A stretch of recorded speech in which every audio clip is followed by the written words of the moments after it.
Hai adik-adik, apa kabar semuanya?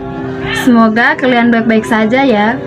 Pada hari ini, kita akan belajar tentang cita-citaku dengan subtema Aku dan Cita-citaku.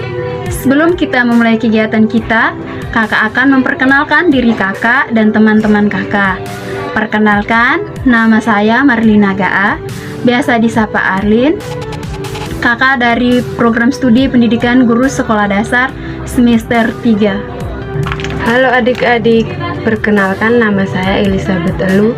Saya dari semester 3, Prodi PGSD. Halo adik-adik, perkenalkan nama kakak Maria Yunita Sina, biasa disapa Yunita. Kakak dari Prodi Pendidikan Guru Sekolah Dasar semester 3. Halo adik-adik, perkenalkan nama kakak Maria Regina Mogi, bisa dipanggil Marina, kakak dari Prodi PGSD kelas 3B.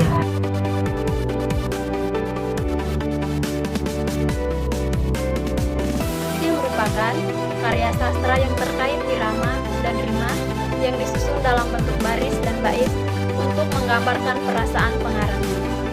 Yang kedua, ciri-ciri puisi. Ciri-ciri puisi ditulis dalam bentuk baris berjajar ke bawah secara berkelompok. Kelompok baris dalam puisi disebut bait. Diksi atau pemilihan kata bersifat hias, padat, dan indah, serta mempertimbangkan rima atau persajakan. Penggunaan majas atau gaya bahasa, perumpamaan sangat dominan. Latar, alur, dan tokoh tidak begitu ditonjolkan. Jelaskan tentang unsur puisi. Kata unsur utama dalam penyusunan puisi menentukan kesatuan dan keindahan makna puisi secara keseluruhan. Larik atau baris, paduan kata-kata yang dituliskan dalam kalimat berbentuk baris. Kalimat dalam puisi tidak menggunakan aturan baku karena bisa berupa satu kata frase atau kalimat lengkap. Bait, kumpulan larik yang tersusun harmonis mengandung makna puisi. Rima, bunyi yang ditimbulkan oleh huruf atau kata untuk memperindah puisi, umumnya berada di suku kata akhir di setiap larik. Rima bisa berupa pengulangan bunyi, sajak a atau ab. Irama, pergantian tinggi rendah, panjang pendek, dan keras lembut bunyi bacaan puisi. Makna atau isi, informasi utama yang disampaikan dalam puisi. Amanat, pesan yang disampaikan oleh penulis puisi kepada pembaca tersirat di balik kata-kata dan berada di balik tema yang diungkap. Jenis-jenis puisi. Yang pertama, puisi lama.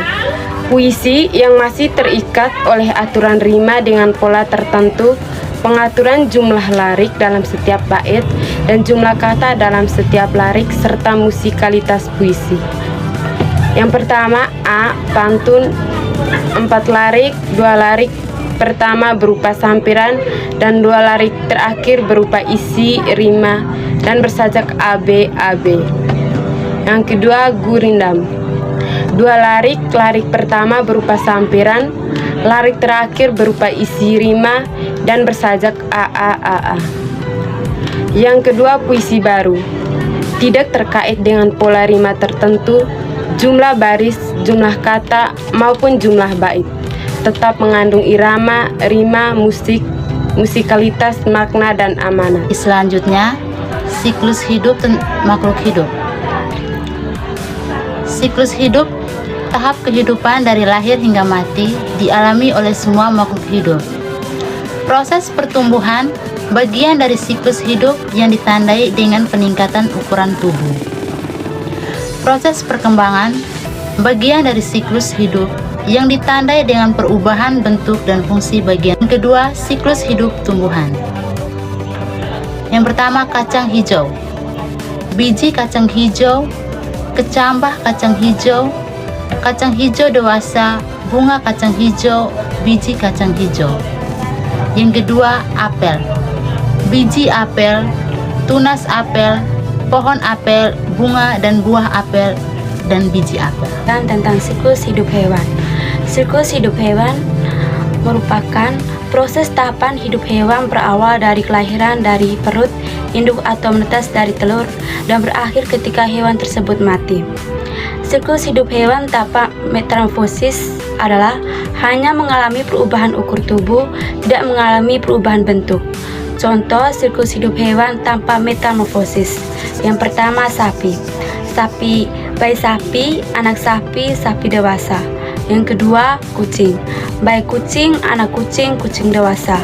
3. Penyu, telur penyu, bayi penyu, anak penyu, atau penyu dewasa.